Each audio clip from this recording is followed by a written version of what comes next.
तो टोटल 1 से लेकर 100 तक कितनी संख्या होती है अभाज्य। हम किसकी बात कर रहे हैं आपके लिए, अभाज्य संख्याओं की।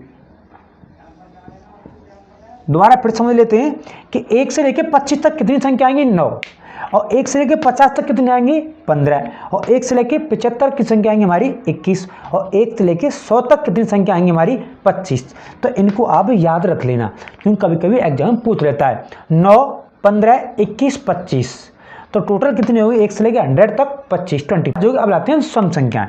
कौन सी सम संख्याएं, कि सम संख्याएं कौन सी होती हैं, और विषम कौन संख्या होंगी, विषम संख्या। देखो सम संख्या बिजनेस 2 का पहाड़ा चालू कर दो आप, क्या 2 का 4, 6।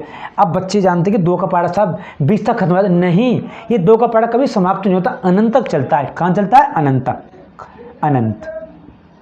तो सम संख्या मतलब समझ गए, 2 का पहाड़ा मतलब जिसमें 2 का भाग पूरा जाता है वो कहलाती है सम संख्याएं। एक बार दोबारा फिर बता रहा हूं कि सम संख्या वे कहलाती है जिसमें 2 का भाग पूरा जाता है।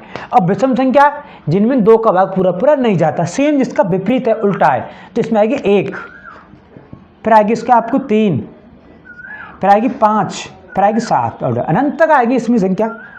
क्या आएंगे इसमें, अनंत तक। तो सम और विषम, देखो सम संख्या का एक विषम संख्या, इन दोनों में अंतर क्या है, इसमें 2 का भाग जाता है, इसमें 2 का भाग नहीं जाता है। अब आगे देखते हैं। अब रहेगी भाई परमेय संख्या और अपरमेय संख्या। परमेय संख्या,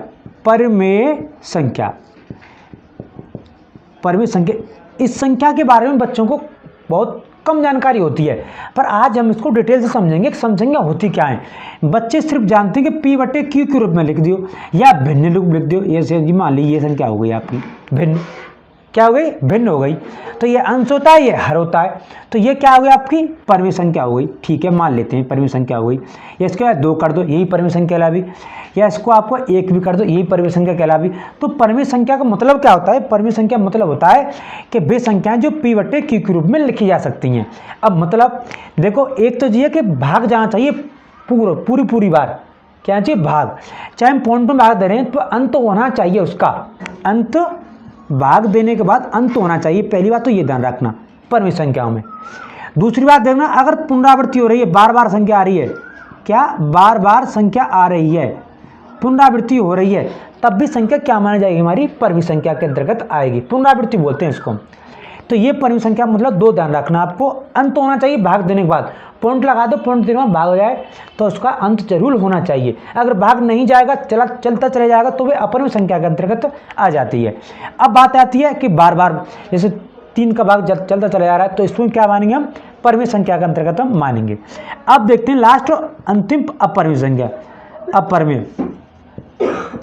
अपरमेय संख्या, तो अपरमेय संख्या क्या होती है, अपरमेय संख्या मतलब होती है कि वे संख्या जो इनका P/Q में नहीं लिख सकते, जैसे लिख तो सकें पर इनका भाग निश्चित नहीं होता, कोई चलता चला जाता है, उन्हें कहते हैं अपरमेय संख्या। इसमें आती है रूट की संख्याएं जिनका वर्गमूल नहीं निकलता, √3, √2 या √4, ये नहीं है √4, इसका वर्गमूल निकल के आता है क्या, 2। बच्चों के साथ कोई संख्या नहीं, जिनका वर्गमूल निकल नहीं सकता उनको लेते हैं हम अपरमेय संख्याओं के अंतर्गत। ये पाई भी आती है, ई भी आती है, इन्फिनिटी के अंतर्गत आती है।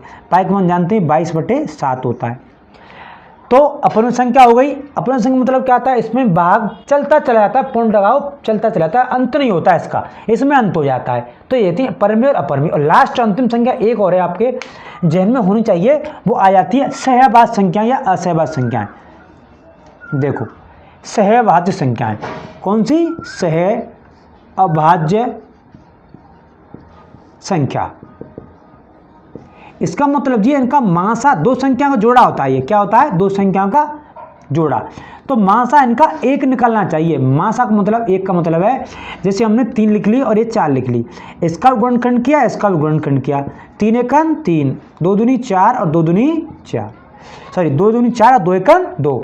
अब इसमें क्या होता है, इसमें मासा देखते हैं तो मासा कोई संख्या इसमें मिल नहीं रही है, मतलब कोई इसमें कॉमन फैक्टर नहीं मिल रहा है। तो कॉमन फैक्टर नहीं मिलता है, कोई समान अंक नहीं मिलता है, तब इसमें मासा क्या मानेंगे हम, 1। तो ये दोनों 3 और 4 अंक का ये क्या कहलाएंगे, हमारे सहभाज्य संख्या कहलाएंगे, सहभाज्य या असहभाज्य संख्याएं।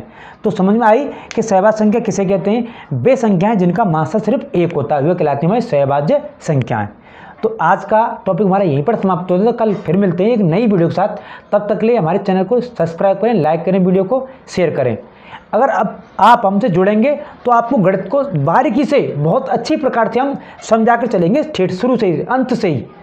तो प्लीज़ अपने मित्रों के साथ शेयर करें हमारे चैनल को।